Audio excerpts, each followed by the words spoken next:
Aku selalu merasa bahwa aku emang orang Indonesia dari dulu, karena aku emang lahir di Indonesia, ibu saya Indonesia, dan dari kecil memang di Indonesia, cuman keluar negeri karena kuliah, ya kan. Jadi budaya yang diajarkan oleh ibu saya dan juga bapak saya itu lebih ke Indonesia.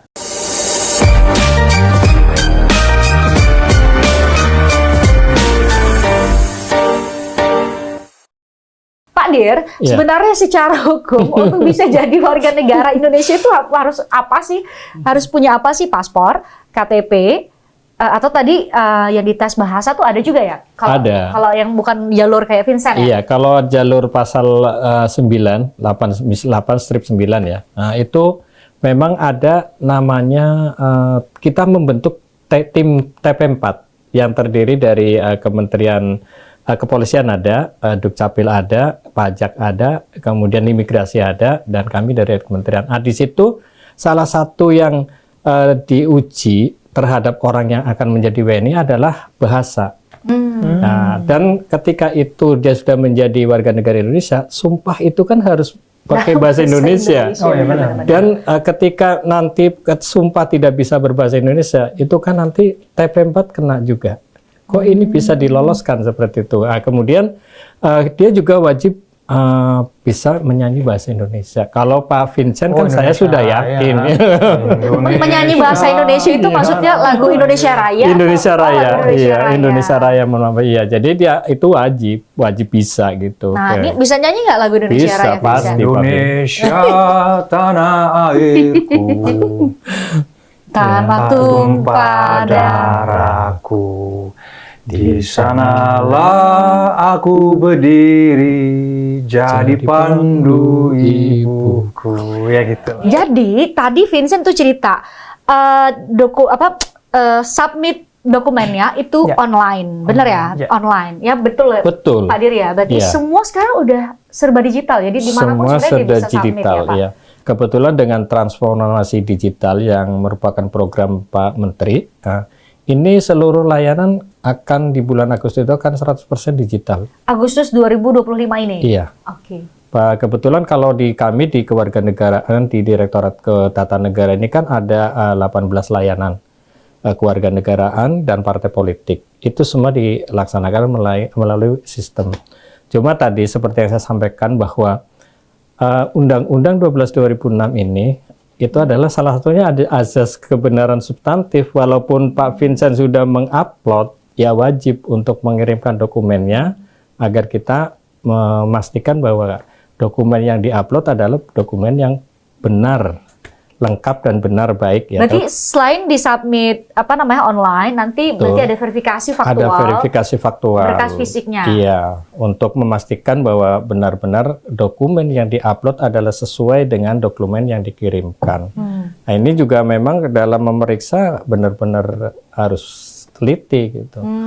Kalau hal-hal seperti itu memang sudah benar, lengkap dan benar, tidak ada alasan bagi kementerian untuk memperlambat ataupun menolak permohonan. Jangan-jangan nih Vincent bisa cepet jadi ubah kewarganegaraannya dari Belanda ke Indonesia karena selebriti nih Pak. Jadi mungkin perlu untuk diluruskan nih sebenarnya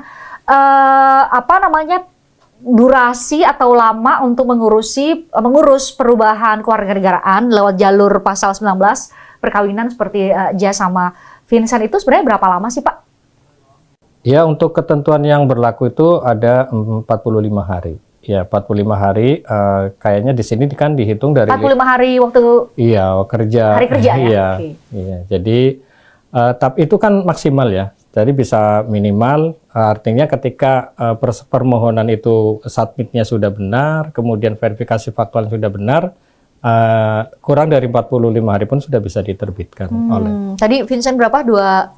2 bulan tuh persiapan. 2 bulan persiapan, tapi pas submit sangat cepat, mungkin boleh dibilang 2 mingguan. Persiapan itu dalam arti ngurusin berkas-berkasnya itu ya tadi ya? Buat saya sendiri. Tapi itu semua mudah kok, karena secara online pun kalau kita submit juga ada syaratnya di mana di situ menyatakan bahwa kita juga harus submit official dokumennya. Jadi yaitu kita bawa ke Dijen AU biar mereka juga bisa cek bahwa tapi udah dipastikan ya Pak, kalau udah memenuhi syarat maka kemudian bisa sesuai dengan tadi ya, Iya, maksimal 45 Dan kebetulan kan pasal 19 itu tidak melalui Seknek juga, kementerian lembaga seperti BIN gitu kan. Jadi itu prosesnya tentu berbeda ya untuk jangka waktunya dengan naturalisasi yang diatur di dalam pasal 9 tadi. Kalau ini kan istilahnya murni kewenangan sudah didelegasikan oleh presiden kepada menteri gitu. Jadi tidak melalui jalur ke Seknek, ke macam-macam. Beda sama kalau misalnya ada naturalisasi untuk pemain sepak bola. Betul. Gitu ya. Karena kalau naturalisasi sepak bola itu juga kami dalam pengertian hanya memverifikasi berkas permohonan, tetapi kemudian kami usulkan ke presiden. Presiden meminta ada sidang di DPR. Ketika DPR menolak, ya keputusan presiden tidak akan terbit. Tetapi kalau sudah disetujui dalam sidang paripurna DPR, itu akan terbit surat keputusan, tapi yang menandatangani tentu Pak Presiden. Beda dengan naturalisasi yang berdasarkan perkawinan. Sudah diberikan kewenangan itu ke Kementerian Hukum ya, untuk saat ini di bawah Direktorat Jenderal Administrasi Hukum Umum ya. Oke, kita juga bikin polling nih sebenarnya. Kita kasih pertanyaan tuh, WNA yang jadi WNI itu sebenarnya apa sih ya? Aset yang keren, terus memperkaya budaya, atau mempersempit lapangan kerja. Lumayan beda-beda jawabannya. Kalau kita lihat nih, kita tunjukin ya full di layar. Yang bilang bahwa WNA yang jadi WNI itu sebagai aset yang keren 22%. Terus kalau yang memperkaya budaya itu 54%, lumayan. Terus yang mempersempit lapangan kerja 24%. Kalau Jazz ditanya ini nih, WNA yang jadi WNI itu apakah aset keren, memperkaya budaya, atau mempersempit lapangan kerja? Menurut Jess apa? Kalau jawaban aku mempermudah istri kalau yang sudah menikah ya, pasal 19. Biar istri lebih mudah gitu. Karena kan kalau kita berdua nih, kebetulan kita di pasal 19 yang pernikahan kan.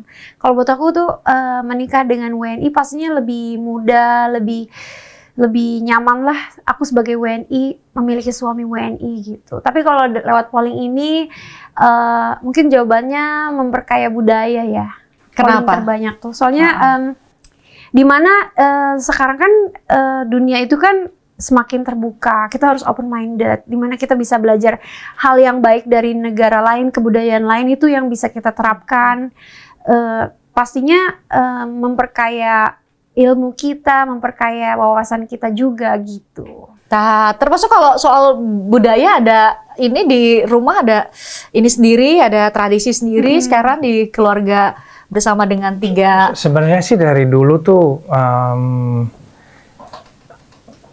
aku selalu merasa bahwa aku emang orang Indonesia dari dulu, karena aku emang lahir di Indonesia, ibu saya Indonesia, dan dari kecil memang di Indonesia, cuma keluar negeri karena kuliah, ya kan. Jadi budaya yang diajarkan oleh ibu saya dan juga bapak saya itu lebih ke Indonesia, ya kan. Dari secara kita harus selalu ramah, tata krama, yes ya. Betul. Kita nggak kenal orang tapi dia lapar, silakan ini piring, ini nasi, makan sebelum kamu pulang, ya kan. Di luar negeri mungkin itu berbeda. Jadi aku dari kecil memang selalu diajarkan sopan santunnya Indonesia ini sangat tinggi, which is saya secara pribadi lebih merasa nyaman untuk menyatakan, walaupun saya saat kemarin masih WNA itu, saya tetap ngomong sama orang, nggak, saya orang Indonesia. Walaupun paspor saya berbeda, ya kan? Cuma saya memang jual diri saya sebagai ya orang NKRI, karena memang saya lahir di sini. Tapi untuk membuat official, ya ini sekarang, terima kasih. Sekarang ada planning, ada rencana ke depan mungkin setelah jadi WNI, sekarang sudah diserahkan langsung sama Pak Menteri?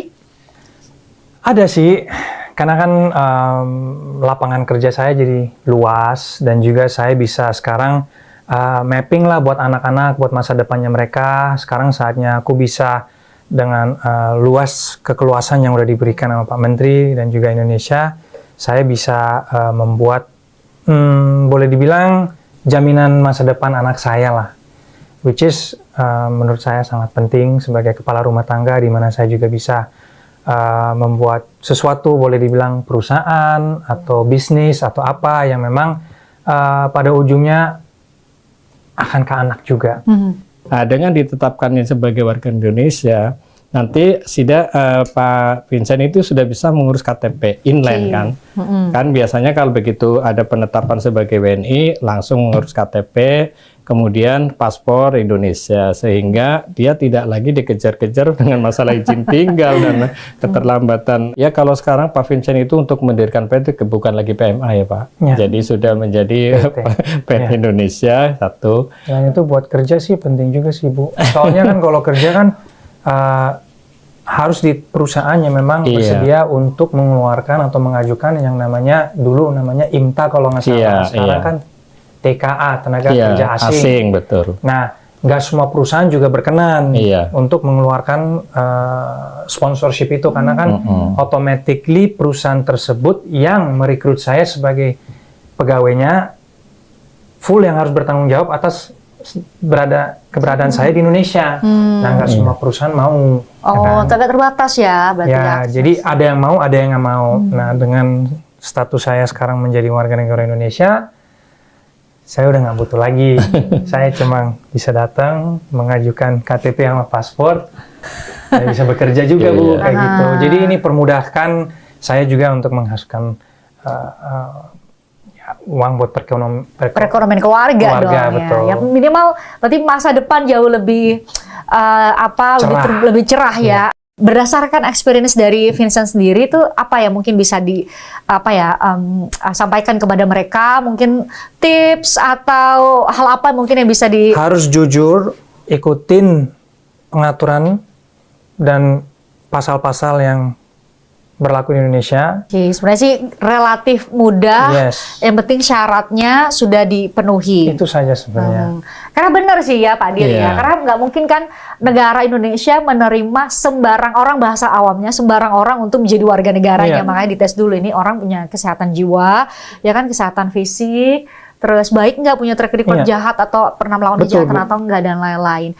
Kalau Jazz sebagai pendamping, kita sekeluarga pastinya happy banget sekarang bisa bersatu sebagai warga negara Indonesia yang solid, dan aku pribadi berterima kasih buat seluruh kementerian. Prosesnya begitu mudah, begitu cepat, dan sangat terorganisir dengan baik ya. Langkahnya juga sangat mudah, bisa diikuti secara mudah oleh masyarakat karena sudah online, digital, dan semuanya yang penting jelas, dokumen sah, mengikuti syarat, dan memilih pasal yang tepat, semuanya tuh akan terasa sangat mudah banget gitu. Jadi kita berdua bahagia banget, berterima kasih sekali, terima kasih buat semuanya, buat kementerian, buat Pak Menteri, buat semua Pak Dul, semuanya luar biasa, dan ya semoga kedepannya semuanya kita bisa dilancarkan ya. Dan buat semua teman-teman yang ingin memiliki warga negara Indonesia, ya ikuti aja langkah-langkah dan syaratnya. Karena prosesnya sudah dilakukan setransparan mungkin ya Pak Dul ya. Betul. Ya sudah dilakukan secara online tadi, secara transparan. Tinggal tadi Vincent bilang tadi, kalau ada syaratnya ya diikutin syaratnya. Jadi jangan ngeluh nggak di approve jadi warga negara Indonesia tapi syaratnya nggak dipenuhin, ya kan? Walaupun aku awalnya shock juga pas harus tes jiwa itu, itu 2 jam loh Bu, bukan yang sekedar ini. Jadi di ruangan dikasih buku, memang harus baca teliti, dan itu juga bahasa Indonesia, ya kan? Jadi ya kalau kita nggak paham ya bisa dikasih penilaian secara psikologi Vincent kayak gimana. Jadi maka gitu, itu yang saya bilang sama polling yang tadi itu bahasa sangat penting. Karena salah satu syarat, ya contoh kalau ada kontrak, dokumen atau apa yang kita harus baca dan pelajari, kan kalau kita nggak ngerti kan agak sulit. Nah itu kan juga menghambat, boleh dibilang perekonomian. Prosesnya juga. Jadi very good. Aku suka banget dengan cara kita membentengi. Selama syaratnya ada, pasti mudah, tapi tolong ini listnya tetap harus dipenuhi. Yes. Tetap harus dipenuhi. Oke, Pak Dir, terima kasih. Vincent, selamat sekali Thank lagi you so udah much. jadi warga negara Indonesia. Thank Spesial sekali juga langsung diserahkan sama Pak Yeah. Menteri. Semoga jadi momentum untuk tadi kita doain sih, kayaknya semuanya doain deh karena doanya ini kayaknya Vincent punya komitmen yang luar biasa untuk bisa membangun rumah tangga yang sangat baik dan menjamin masa depan dari 3 anaknya yang lucu-lucu. Lagi-lagi ada El, ada Don dan juga Hagia. Thank you ya Jas, terima kasih ya Vincent, sukses selalu ya. Terima kasih sudah hadir di WhatsApp Kemenko, Pak. Terima kasih Siap. juga buat Pak Dir sudah menjelaskan banyak hal. Terima kasih juga buat Anda yang nonton. Semoga bermanfaat ya bagi warga negara Indonesia atau mungkin warga negara asing atau mungkin punya kenalan warga negara asing, bisa nih kirim share link ini supaya mereka bisa semakin tercerahkan karena sekarang prosesnya mudah, cepat, tetapi ada syarat memang yang harus dipenuhi. Terima kasih. Kita jumpa lagi di lain kesempatan. Sampai jumpa.